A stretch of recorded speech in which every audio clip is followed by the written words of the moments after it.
প্রিয় দেশবাসী, বাংলাদেশের জনগণ 2024 জুলাই গণঅভ্যুত্থানের মাধ্যমে বাংলাদেশ থেকে ফ্যাসিবাদী জননীকে বাংলাদেশের তরুণ প্রজন্ম হটিয়েছে। বাংলাদেশের জনগণ, বাংলাদেশের তরুণ প্রজন্ম ভারতীয় আগ্রাসন বাংলাদেশ থেকে রুখে দিয়েছে। আবার বাংলাদেশের বড় বড় রাজনৈতিক দলগুলা আমরা দেখতেছি তারা বাংলাদেশের জনগণের বিপক্ষে দাঁড়িয়ে, বাংলাদেশের তরুণ প্রজন্মের বিপক্ষে দাঁড়িয়ে বাংলাদেশের বড় বড় রাজনৈতিক দলগুলা দেশের বাইরে বসে ভারতের প্রেসক্রিপশনে বাংলাদেশে রাজনীতি করতে চায়। ভারতের গোয়েন্দা বাহিনীর এজেন্টদের মাধ্যমে বাংলাদেশে তারা রাজনীতি করতে চায়। তারা গেছে 17 বছরের মতো বাংলাদেশের মানুষের উপর আবার আগের মতো তারা তাদের চাপিয়ে দিতে চায় বাংলাদেশের সাম্প্রতিক বাংলাদেশকে। আমরা বাংলাদেশের জনগণ, যেসব বড় বড় রাজনৈতিক দল আজকে ছোট ছোট ছেলে মেয়েদের কারণে তারা স্বাধীনভাবে রাজনীতি করতে পারতেছে, তারা স্বাধীনভাবে বিদেশে চিকিৎসা নিতে পারতেছে, তারা স্বাধীনভাবে বাংলার মাটিতে রাজনীতি করতে পারতেছে, তাদের মামলা মোকদ্দমা সমস্ত কিছু যেসব ছাত্র নেতাদের কারণে তারা পেয়েছে, আজকে তারা এসব ফ্যাসিবাদীদের সাথে তারা আজকে আঘাত করতেছে। তোমরাই ভুলে যে গেছো, গত 17 বছর তোমাদেরকে কুকুরের মতো মারছে। তোমাদের বাড়ির সামনে একটা সেতু করবে, সেতু করতে দেয় না, বারবার এসে ভেঙে দিছে।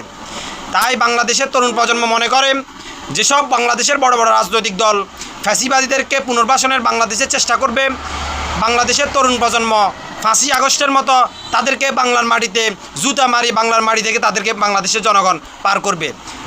বাংলাদেশে কোনো দেশের আগ্রাসন চলবে না, দালালি না, রাজপথ কোনো রাষ্ট্রের দালালি বাংলার মাটিতে চলবে না।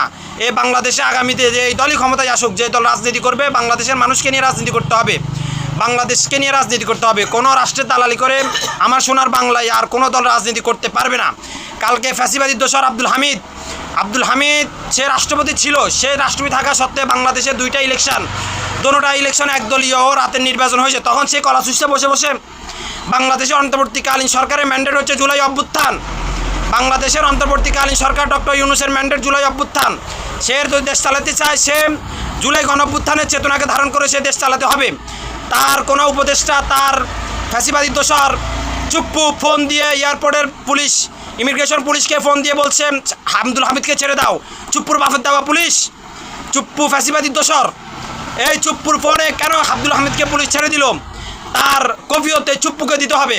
বাংলাদেশের তরুণ প্রজন্ম কাল রাত 10টা থেকে এ পর্যন্ত ঢাকার মিন্টু রোড, ঢাকার যমুনাতে ঐক্যবদ্ধভাবে আন্দোলন করতেছে। এই চুপ্পুকে অতি দ্রুত আইনের আওতায় আনে, তাকে রাষ্ট্রপতি পদ থেকে পদত্যাগ করতে হবে।